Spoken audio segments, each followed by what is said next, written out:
Hey y'all, part 3 of my random story time. On a random note, it's been raining and it's gonna be raining all weekend, and I'm so sad because I had plans this weekend that required me being outside. One thing I'ma do is go to a music festival. Like, that's one thing I'm gonna do. And we had Funk Fest supposed to be in here this weekend, and that's a 2-day event, and both days it's gonna be heavy thunderstorms. Both days. No bueno. Like, okay, so part 3. This message is for all women like me and all those who love and support women like me. My part 1 and 2 were talking about the discipline and the lessons, just everything that came from me, and with my marriage and my marriage ending, and then the aftermath of me moving on to the next person and the discipline. I earned the consequences, okay? I earned the consequences. There's nothing I could do but take accountability for it. But anyway, so I just want to talk about the third part. Is just me talking about just what I went through with this man. So, like, I had mentioned that, okay, he was someone who was giving me what I wanted. It was a narcissist. And I hate calling people narcs, but because people just use that so much. But, like, honestly, yeah, it was a lot of manipulation. Just a lot. So, like, he came through. Everything was just, like, so good. Like, it was just too good. It was just too good. And so I was in this headspace. Let me explain this too. Like, how I am. I'm not the girl who can't take care of herself. I'm not that girl. I'm the girl who absolutely can take care of myself because I've had to. I haven't always had a man to take care of me.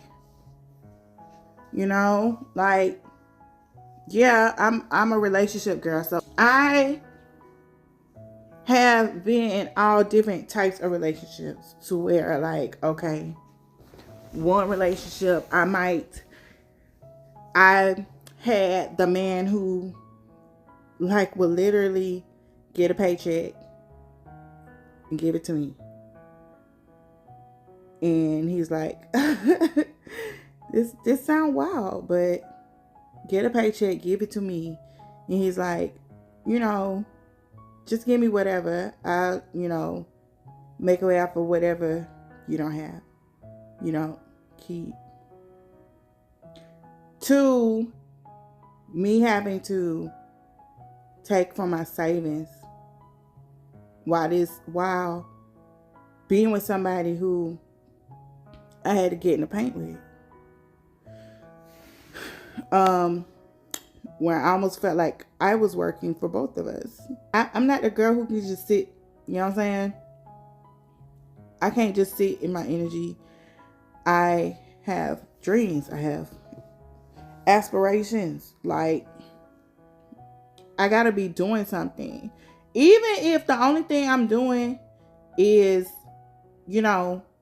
supporting my man.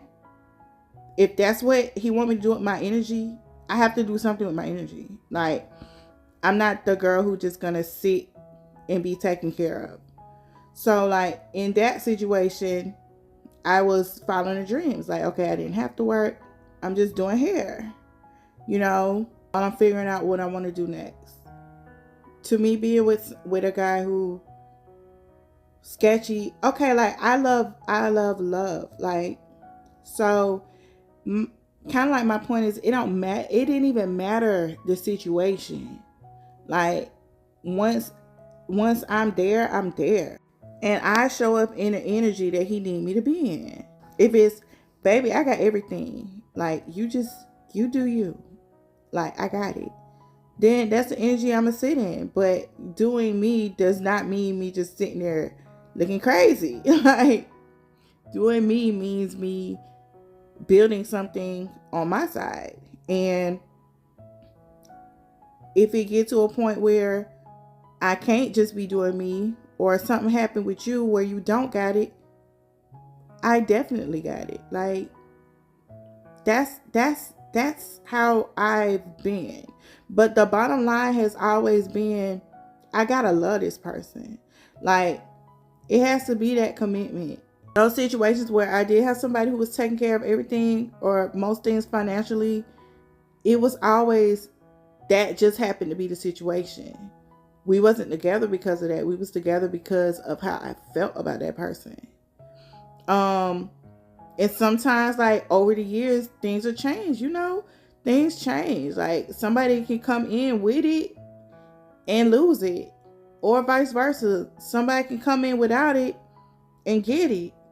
Either way, like, the foundation was correct. I didn't come in on some self-serving type of vibe. I came in, and I come into every relationship dynamic in the vibe of, you have my feelings first. Whatever financial or monetary situation comes with it is what we gonna deal with. So yeah, when it comes to this guy, like, as I had mentioned, I had come out of something where I didn't have to pay much. I didn't have to contribute much financially. I was just able to use it as I please. Like, so,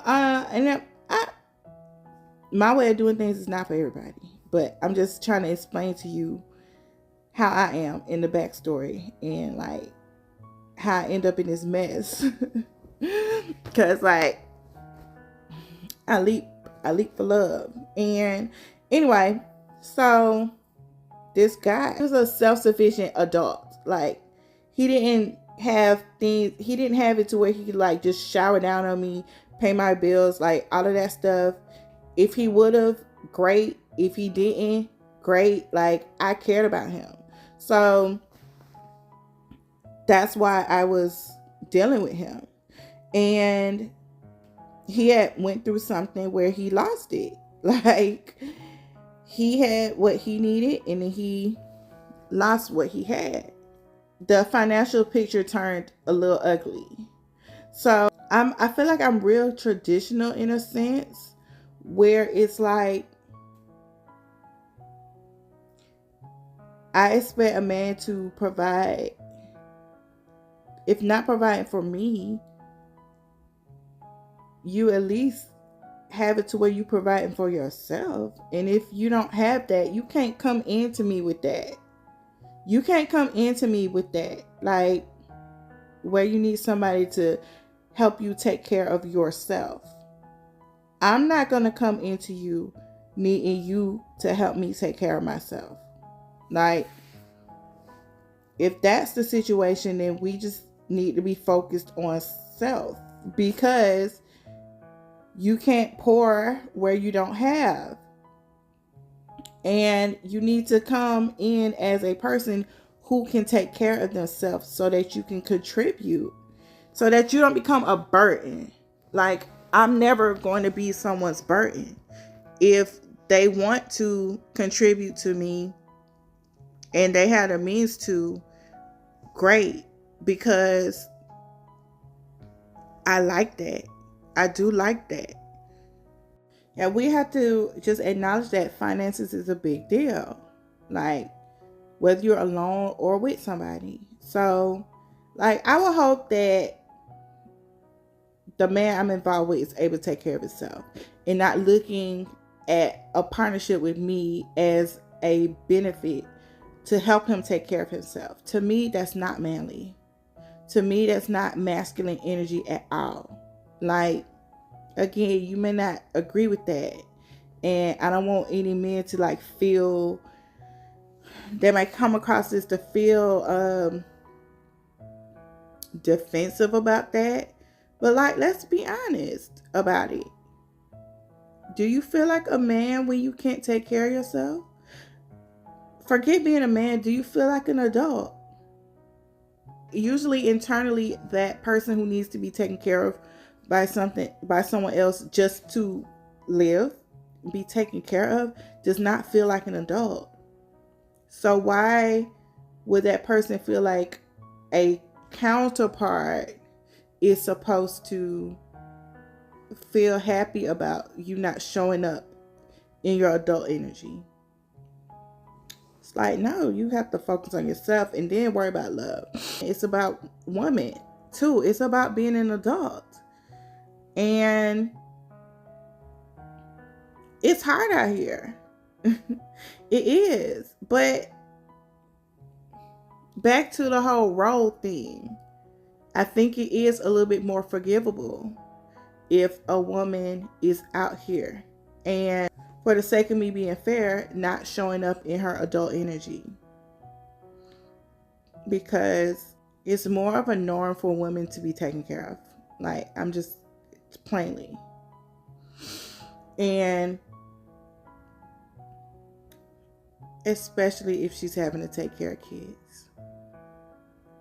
And we can debate about the whole parenting thing, but if the situation is the other parent is not helping to take care of the child, plainly, that woman is at a deficit.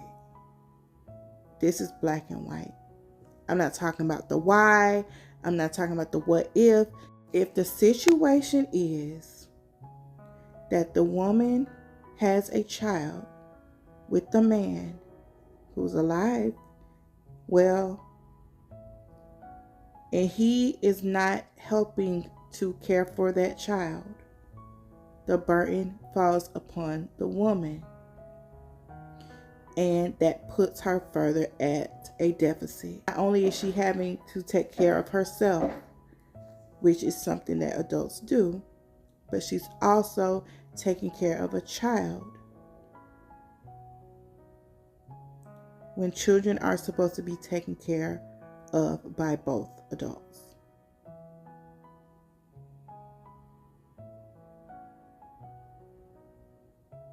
Okay, so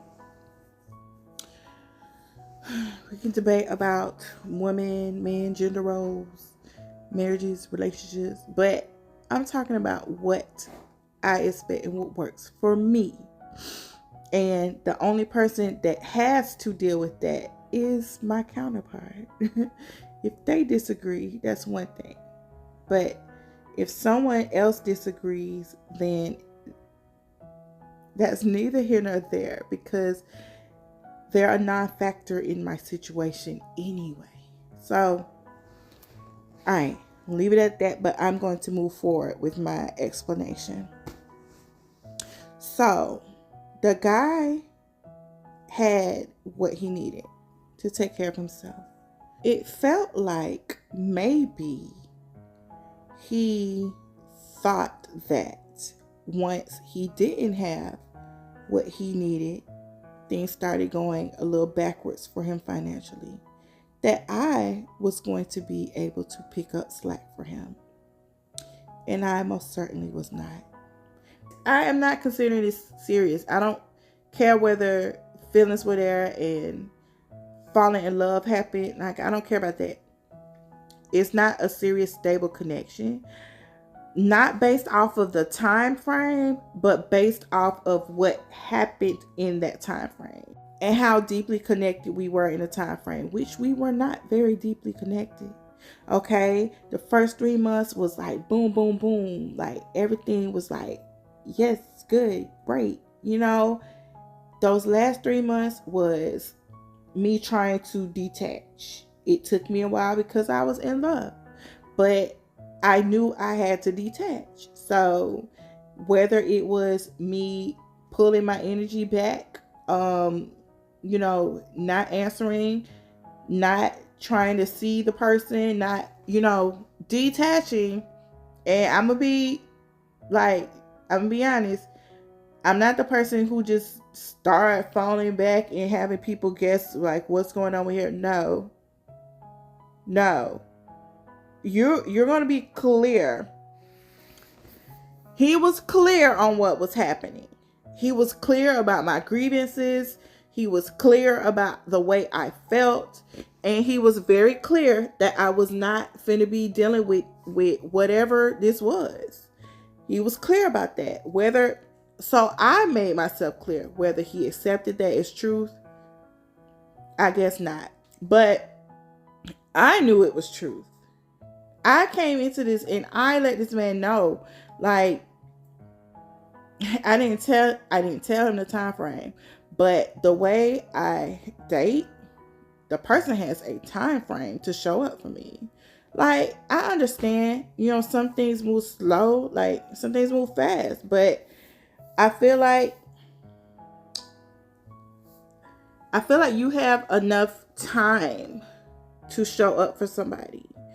And based on how you feel that you're going to show up for them, that's the decision that needs to be made. So if things come off real quick and you use that time frame that you have wisely, and y'all are deeply connected and y'all are doing things to be connected, like, things are going to work out well. If you're using that time like it's not important, time is expensive. Okay, I don't know how many years God put on my program. So so what I got, I want to make use of it. And though I have been someone who would date, because if I'm not exclusive with somebody, then I'm open to date, right? So are you. But what I'm saying with that is, if you're not taking advantage of the time, then you're like putting yourself at a disadvantage with me.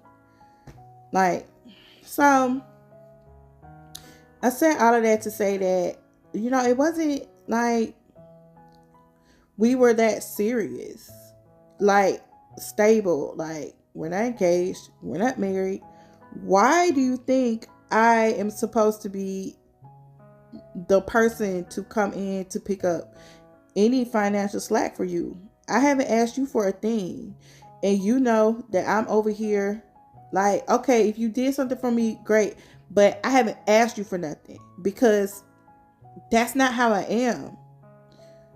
And I don't know whether this is a trauma response, but I have been self-sufficient.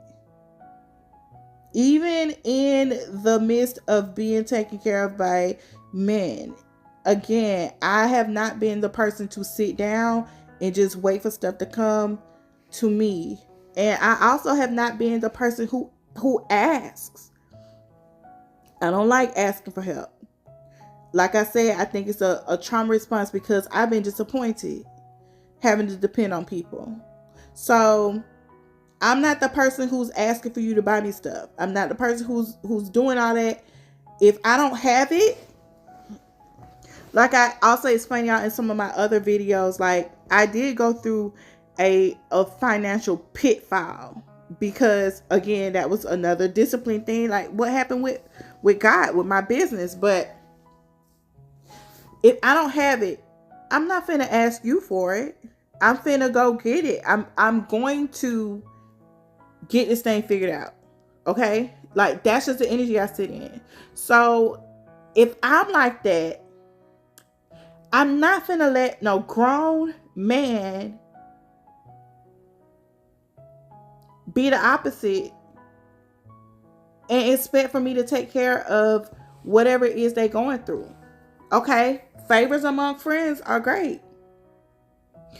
Favors among people you care about are great.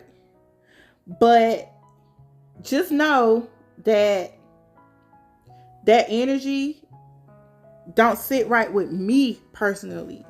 And I start looking at that man as less of an adult and more of as a child, someone who needs to be taken care of. And even maybe feminine. I'm just being honest. And I ain't get with no chick. I didn't get with a chick. So I ain't like it. I started getting turned off. And I'm gonna be honest. it started something as little as like $15. Like, but I'm not being petty. It's the energy of it. It could have been $15. It could have been $1,500. Like, it could have been 15 cents. Like, why are you coming to me to help you live as an adult? And like, the fact that the man would do that, it's like, did you not have anybody else to ask? You're going to ask this woman that you're dealing with at the risk of making you look a certain kind of way, less desirable, because that's exactly what happened. You ain't have nobody else to ask?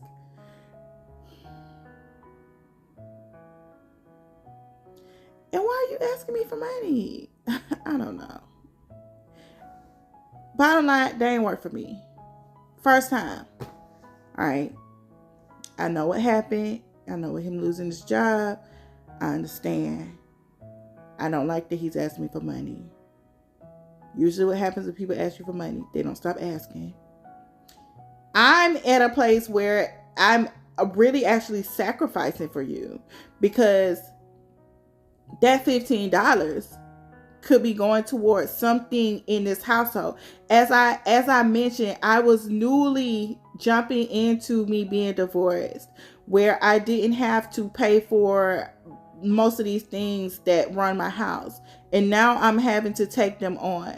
From the day that it was brought up about divorcing to the day that legally it ended on paper, it was a span of 3 months. It was very fast. And it came out of nowhere. I was not prepared to have to pay for everything in my household within that span of time. So I'm up here trying to get my bearings together, trying to take care of my child and run this household and pay for things. And you're simultaneously asking me to help you. It's a whole problem. You don't need to be dealing with me at this point. But again, at this point, my feelings, I care for him at this point. I didn't want to see him struggling. I know, again, we talking about $15, but it's the principle. So, all right. You get this $15. But yeah, like, also things just started like reverting. Where it was, this didn't happen abruptly, but what started happening is, where things was great with you, like, I was getting all the attention, I was getting the affection, I was getting the I don't want to say I was getting as much time as I wanted, because I wasn't, but the things that were keeping me satisfied, I was getting that. And then I wasn't. It's manipulation. Like, I'm going to do these things so hard to keep you, to get you, and to keep you wanting, like, psychologically. When I start stopping this stuff, I know you're going to be remembering how good I was. And it's going to keep you there trying to still get it. Trying to get back to that. Trying to get that energy back. But, like, I can't prove it, but I feel like it was planned. I feel like it was planned for him to like, that's what a narcissist would do. I think he is a narcissist. Like, you plan to go this hard in the beginning just to pull back, so like I could start being like going crazy, trying to re-get what I had that I thought was so good in the beginning. This man tried to trap me. I'm not gonna get into the details, but he tried. to trap me. And what I mean, like, with a baby. Thank God. Thank God he protected me from that. A couple of months into it, he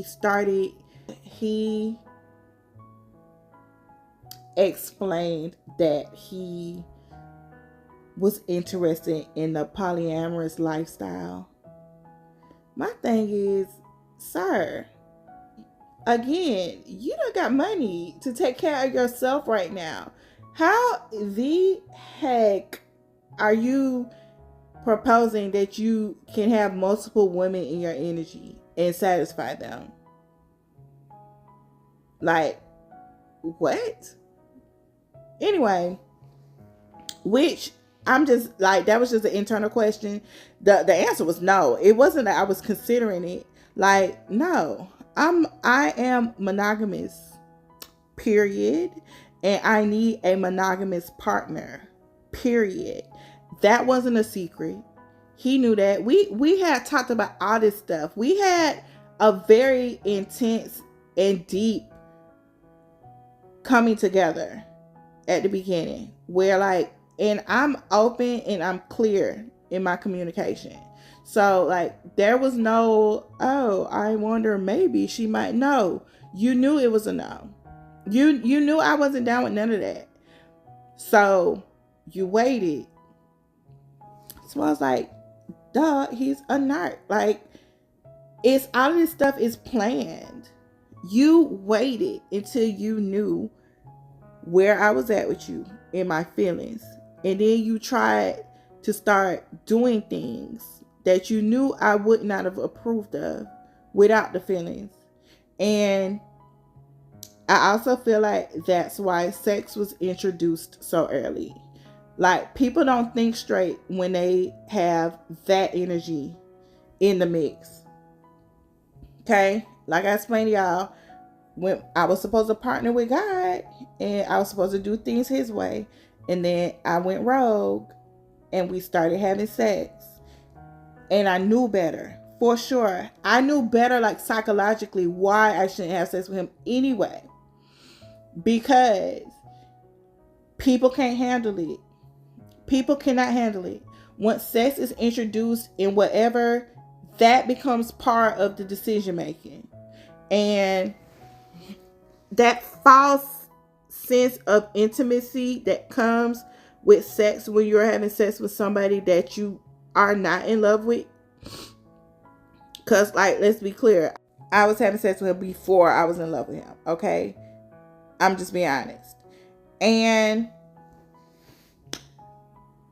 it just creates a lot of mess, a lot of fake feelings of closeness and intimacy with somebody, which makes it hard for you to make good decisions. Then it really does complicate things that you need to have a logic sensibility behind.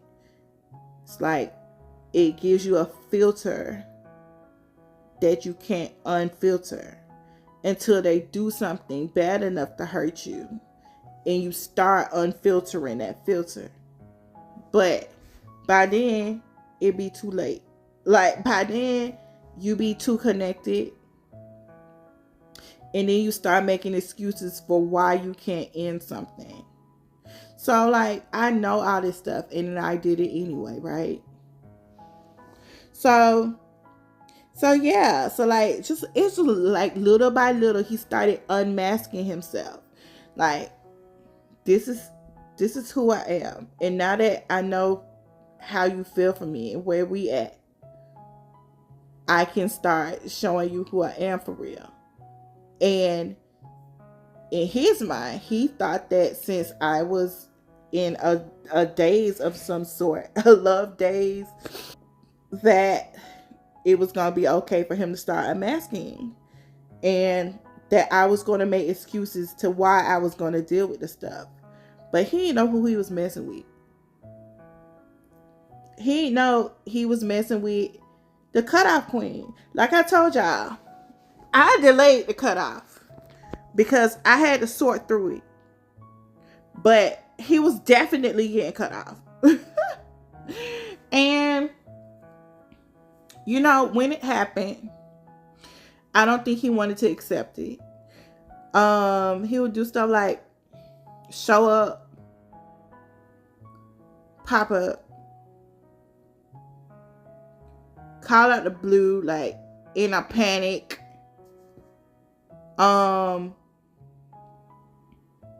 You know, trying to talk his way out of me disconnecting. Lord, like this went on and off for months. This went on and off for months. Where it was finally like, he gets it. It's over. But then a couple of weeks have passed and I get a message. I get a phone call.